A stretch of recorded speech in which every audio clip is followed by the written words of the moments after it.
Hello everybody, welcome to Daily News Simplified, an answer to what, why and how of newspaper reading. Today we are going to cover the news dated 13th of September which has been presented on the screen. The time stamping for the same has been provided in the description box below. Let us begin our today's discussion. Now this particular article appears on page number 1. The title of the article is Cabinet Clears New Procurement Policy. This particular article shall be important from the perspective of GS Paper 3, Indian economy and various issues. Further, this article shall also be important from the perspective of issues related to minimum support prices. Let us try to understand the context of this particular article. Now this particular news has appeared in the context of announcement of new scheme by the Cabinet Committee of Economic Affairs yesterday. And this particular scheme is titled as PM AASHA, which stands for Prime Minister Annadata A Sanrakshan Abhiyan. And the main objective of this particular scheme is to ensure that the MSP, which is declared by the government, benefits the farmers in India. So as part of this video analysis, we shall be focusing on mainly two aspects. Firstly, we'll try to understand as to what is the rationale for announcement of this particular scheme.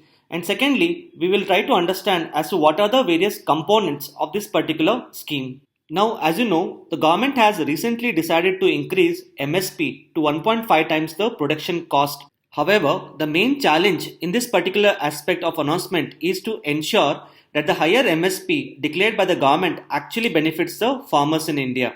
Now, this is because there are certain problems with respect to the MSP regime in India. So let us try to understand as to what are the problems with respect to the MSP regime. So presently the MSP is declared for 23 crops in India, which predominantly include rice, wheat, pulses as well as oilseeds. However, the main problem with respect to MSP regime in India is the procurement is mainly successful only for rice and wheat, wherein the Food Corporation of India, that is FCI, undertakes the procurement of rice and wheat mainly for distribution of these food grains through the network of public distribution system. However, it is being said that the MSP regime is not successful with respect to pulses and oilseeds, which mean that even though the government may declare higher MSP, it may not actually benefit the farmers in India. So this particular scheme would ensure that the higher MSP declared for pulses as well as oilseeds would benefit the farmers in India. Further, the second problem is only 6% of the farmers are getting benefited from the MSP regime in India. Now this particular fact has been highlighted by the Shanta Kumar Committee on FCI reforms. So this particular scheme would ensure that the MSP benefits all the farmers in India and not only the 6% of the farmers as highlighted by the Shanta Kumar Committee. So as discussed, this particular scheme was mainly launched with mainly two objectives. Firstly, to ensure that the higher MSP for the pulses and the oilseeds benefit the farmers in India. And the second objective being that the MSP regime benefits all the farmers. Now coming to the components of this particular scheme. Now as seen here, this particular scheme has mainly three components.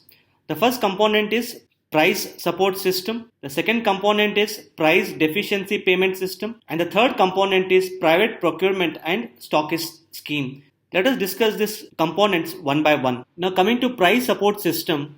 Under this system, physical procurement of mainly three commodities will be taking place. These commodities include pulses, oilseeds as well as copra. And what is important to be noted here that this physical procurement would be done only when the market prices fall below the minimum support price. Further, this particular procurement shall be done by both NAFED as well as Food Corporation of India. The government has also decided to put a limit on how much of these commodities would be procured. And presently, the government has put a limit that the procurement shall not exceed 25% of the total harvest of these commodities in a particular year. Further, whatever money is spent on the procurement as well as the losses which are suffered by both NAFED as well as FCI shall be adequately compensated by the center. Now having understood about the price support system, let us move to the second component. Now this particular scheme includes only the notified oilseeds. This scheme is applicable only when the market prices fall below the minimum support price. Now this particular scheme does not provide for any kind of physical procurement of oilseeds. However, it provides for direct compensation to the farmers. Now this particular compensation which is paid to the farmers shall be difference between the market price and the minimum support price. And this money the government seeks to directly transfer to the farmer's bank account. Now this particular scheme is based upon the experience of pilot scheme implemented in Madhya Pradesh known as Bhavantar. Let us now try to understand the difference between price support system and price deficiency payment system. The price support system mainly covers three commodities, that is pulses, oilseeds and copra. On the other hand, price deficiency payment system covers only the notified oilseeds. The second difference is under the price support system, there is a physical procurement of these commodities. However, under PDPS, there is no physical procurement, and as explained, there is only payment of compensation directly to the bank account of the farmers. Now coming to the third component, that is private procurement and stockist scheme. Cabinet Committee on Economic Affairs has highlighted that there is a need for involvement of private sector for the physical procurement of the commodities. So it is in this particular aspect, the states in India, they have been given option or the flexibility to rope in the private sector with respect to the procurement. Now this particular scheme shall be similar to price support system. That is, under this particular scheme, there shall be physical procurement of the commodities. And secondly, this scheme would come into picture only when the prices of the commodities fall below the minimum support price. And thirdly, this particular scheme would be applicable only for oilseeds. Now this particular PM AASHA scheme is considered to be one of the big initiative of the government because the government intends to spend almost 45,000 crores on this particular scheme. Further, this particular scheme is also considered to be important because it will help the government realize its dream of doubling the farmers' income by 2022. Now apart from PM AASHA, there are other initiatives of the government for the benefit of the farmers. Now some of these schemes are Pradhan Mantri Krishi Sinchai Yojana, Pradhan Mantri Fasal Bima Yojana, Paramparagat Krishi Vikas Yojana,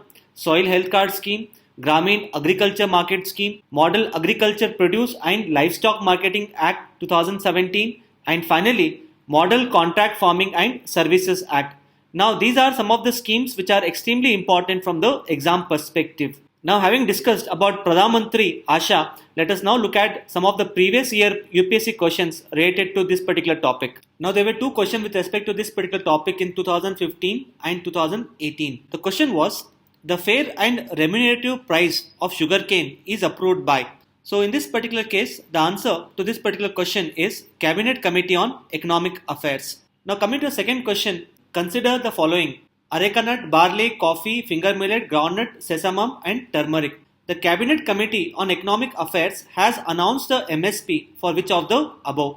Here you have to know that the government does not announce MSP for areca nut, coffee and turmeric. So in this particular case, the answer is 2, 4, 5 and 6. So the answer in this case is option B. Now as part of this particular topic, we have understood about PM AASHA in terms of as to why this particular scheme has been launched, the components of this particular scheme, as well as the significance of this scheme. So let's move to the next topic now. Now this particular topic has been taken from the editorial page number 9. The title of the topic is Paying at the Pump. This particular topic shall be important from the perspective of GS paper 3 under the subtopic Indian economy and various issues.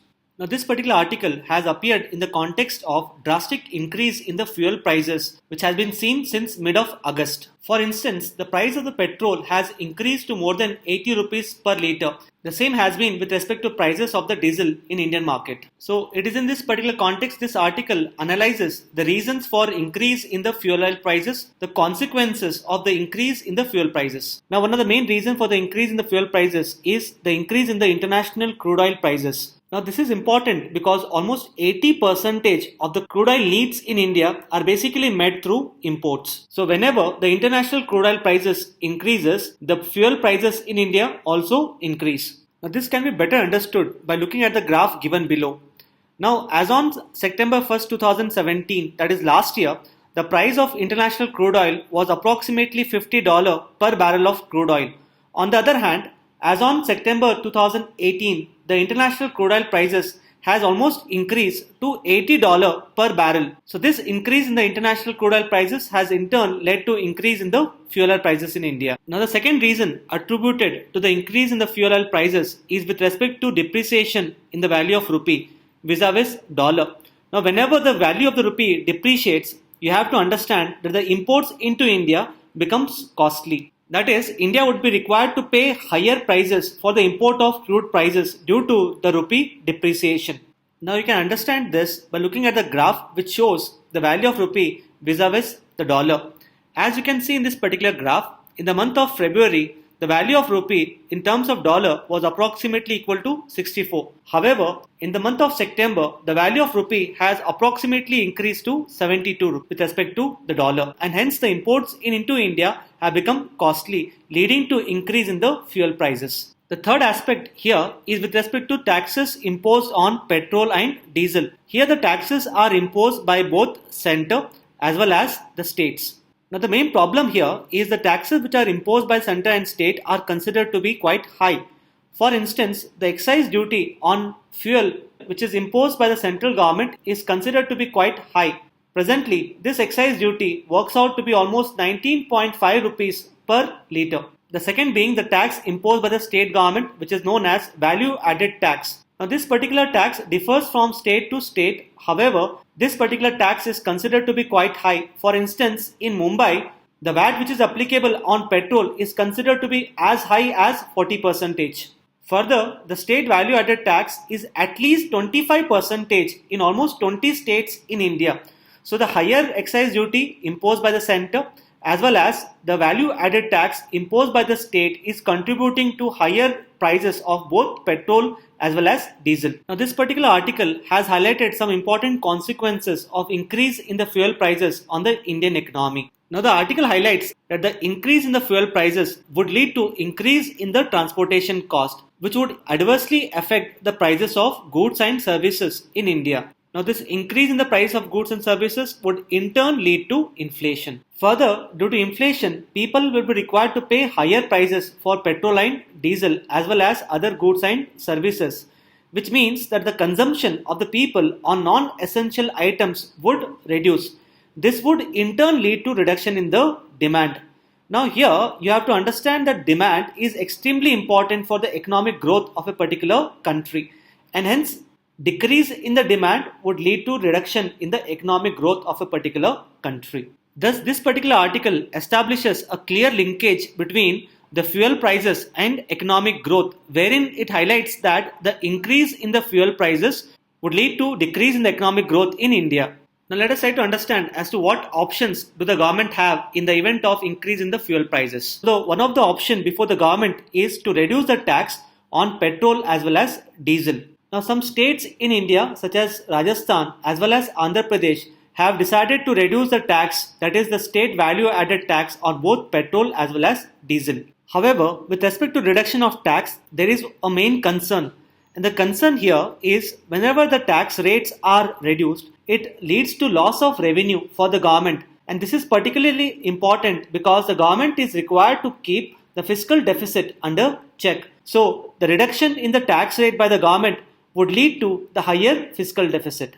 In this aspect, the government has recently declared that the reduction in the tax by rupees 2 per litre would lead to loss of almost 30,000 crores. So one option here could be to bring the fuels under the GST regime. So as part of this article, we have analyzed the reasons for increase in fuel oil prices, the consequences of the increase, as well as the options before the government.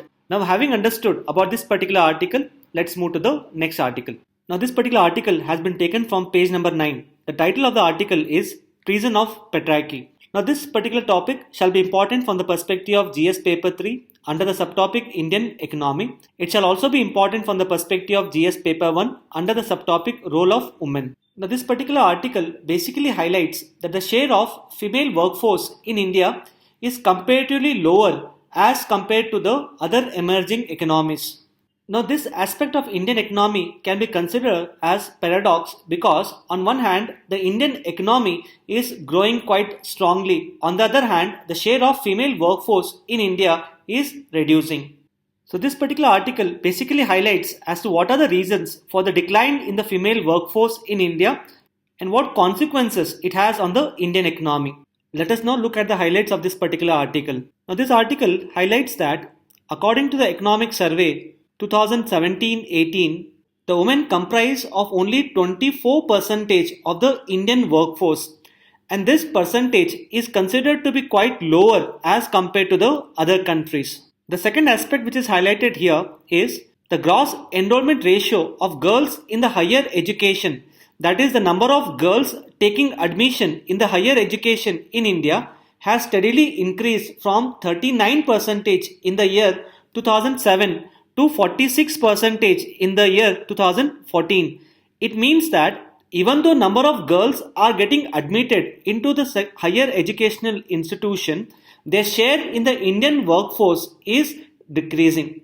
And this particular phenomena is more seen in the high income families because the need for the girls to earn is less. However, in case of low income families, it is normally seen that the share of female workforce is little higher. Now, this particular article analyzes the reasons for the lower female workforce in India, and it says that the reason for the lower female workforce in India is mainly attributed to the Indian society. That is, it links the economic concept of lower female workforce with the society in India. Now, in this context, the article highlights in India, marriage proves to be the end of career for most of the women in India. This could be due to two reasons. The first reason being, in most of the cases, quitting work is considered to be a precondition for the marriage. And the second reason being, the need for the women to take care of the elderly, children, etc. prompts them to leave the jobs. Now, with respect to consequences of lower female workforce, that it has led to both economic loss as well as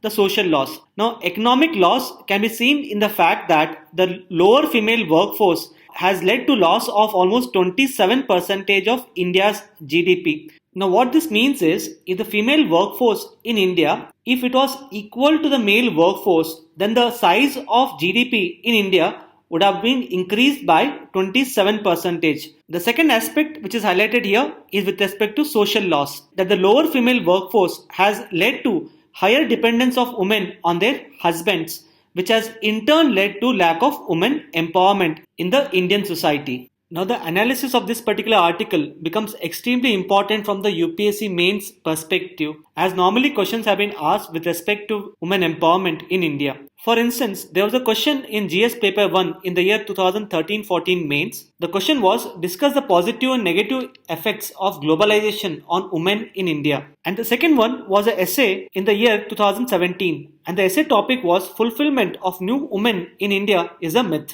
Now, having understood about the various facets of this article, let us now move to the next article. Now, this particular article appears on page number 13 of the business section of the Hindu newspaper. The title of the article is, Retail Inflation Eases to 3.69% in August. This article shall be important from the perspective of GS paper 3 under the subsection Indian economy. Now, this particular article has appeared in the context of release of Consumer Price Index and Index of Industrial Production data by Central Statistical Organization, wherein it highlights that the rate of inflation in India, which is measured by using Consumer Price Index, has got reduced to 3.69% in the month of August. Now, this Consumer Price Index of 3.69% is important mainly from three perspectives. The first reason being, the Consumer Price Index in India has come down to 10-month low. The second reason being, this is below the targeted rate of inflation of 4%. And the third aspect here is the rate of inflation is lower in spite of higher fuel prices. Let us now look at certain basic aspects related to Consumer Price Index. This particular index is measured by Central Statistical Organization. This organization works under the Ministry of Statistics and Program Implementation.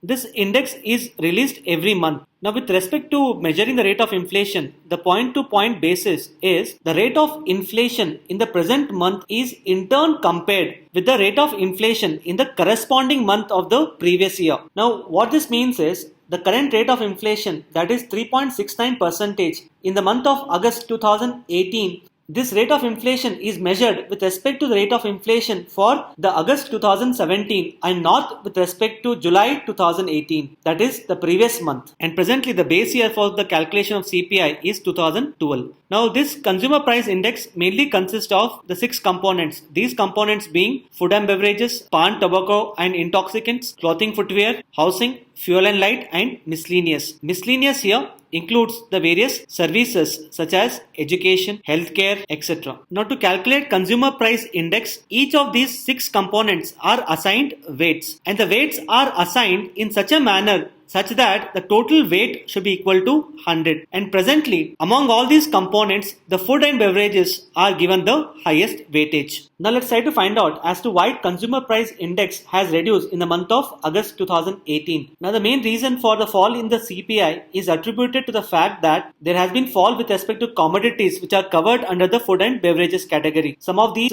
commodities being fruits, vegetables, eggs as well as pulses. Now here you have to understand that increase in the oil prices did not have much impact on the consumer price index. The main reason being the food category under consumer price index has got the highest weightage, and hence the fall in the commodities covered in the food category has led to fall in the consumer price index. Now having understood about the reasons for the fall in consumer price index, let us look at some of the previous year UPSC questions related to this particular topic. Now this was a question asked in the prelims 2015. The question was, which among the following brings out the consumer price index number for the industrial workers? Now the answer in this particular case is C, that is the Labour Bureau. Now apart from CPI IW, the Labour Bureau also comes out with consumer price index for agricultural labourers as well as consumer price index for the rural labourers. On the other hand, Central Statistical Organization comes out with CPI rural, CPI urban as well as CPI combined. Further, CSO also comes out with IIP, that is Index of Industrial Production.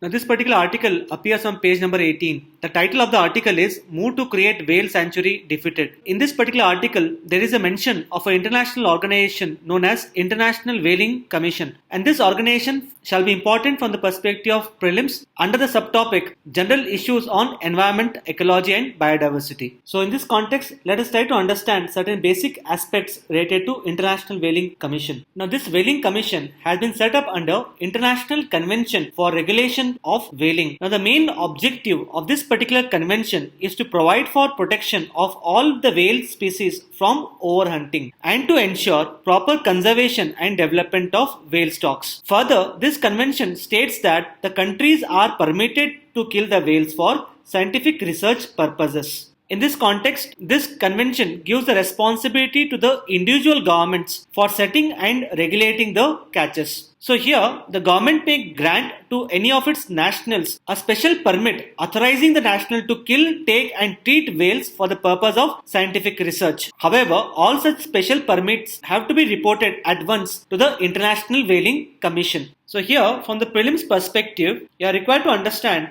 that the main objective of this particular convention is to prevent overhunting of the whales. However, it allows the countries to give permit to kill the whales for scientific research purposes. All such special permits which are given by the governments have to be reported to International Whaling Commission. So these aspects become important from the prelims perspective. Now having understood about the International Whaling Commission as well as the International Convention for Regulation of Whaling, let us now move to the next article. Now this particular article has been taken from the editorial page number 8. The title of the article is An Education That Is in Sync. This article shall be important from the perspective of GS paper 2 under the subsection Issues Related to Development and Management of Education in India. Now this particular article highlights that there has been increase in the gross enrollment ratio in the higher education in India, and this particular aspect is considered to be a positive aspect. However, there are certain concerns with respect to the higher education system. The article highlights that in order to address the concerns, we are required to follow the recommendations given by Radhakrishna Commission report way back in the year 1949. Further, the article also highlights that we need to follow the recommendations of the National Academic Press of USA. So as part of this article, firstly we'll try to understand as to what are the problems with the higher education system in India as well as the recommendations of Radhakrishna Commission report, National Academic Press with respect to the higher education in India. Now this particular article highlights that according to All India Survey on Higher Education, the gross enrollment ratio in the higher education in India has increased from 10% in the year 2004-05 to 25.8. Now this growth from 10% to 25% is considered to be exponential growth in the higher education in India. However, the article has highlighted that presently the focus of the higher education in India has so far been on governance and autonomy of the higher education educational institutions. And the problem which this particular article highlights here is presently there is lack of focus with respect to the curriculum as to what is being taught in the higher educational institutions. This is because the present curriculum predominantly focuses only on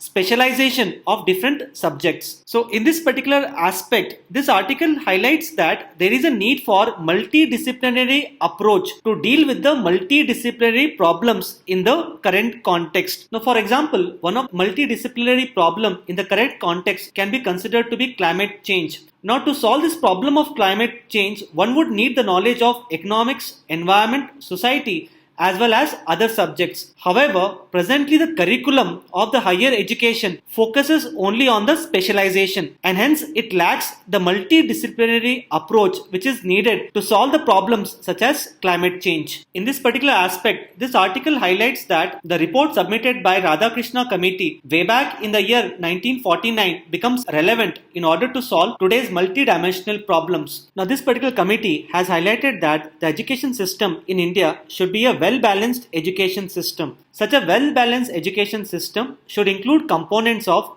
general education, liberal education, as well as the occupational education. Now, what this means is the engineering education, which is a form of occupational education, should also focus on liberal education as well as the general education. What it means is that the professional education as well as the general education should proceed together. Now, this would ensure that the engineering graduates would also learn general awareness as well as certain subjects related to humanities. Now, such an education system would not only lead to development of specialized professionals but also lead to development of enlightened citizenry. Now, in this aspect, one of the famous statements made by Albert Einstein is the development of general ability for independent thinking and judgment should always be placed foremost and not the acquisition of special knowledge. So this particular statement highlights that the general ability and independent thinking should be prioritized over the acquisition of specialized knowledge. Further, this particular article also highlights about National Academic Press of USA. Now, this particular National Academic Press has highlighted that there is a need for integration of humanities and arts with the STEM. And the STEM here stands for science, technology, engineering and mathematics. Now, such an integration would lead to development of critical thinking, ethical decision making, as well as provide professionals with an ability to work in a particular team. Now, this particular article shall be important from the perspective of UPSC mains because the government is implementing a scheme called as RUSA, which stands for Rashtriya Uchatar Shiksha Abhiyan, wherein you can use the recommendations of Radhakrishna Committee as well as National Academic Press in order to substantiate as to how this particular scheme can be improved upon. Now, with this, we have come to end of today's discussion. There is an information regarding tomorrow's DNS. The Hindu newspaper of 14th of September shall not be published due to Ganesh Chaturthi. So the next DNS video shall be available on the 15th of September. Now let us look at the question for the day.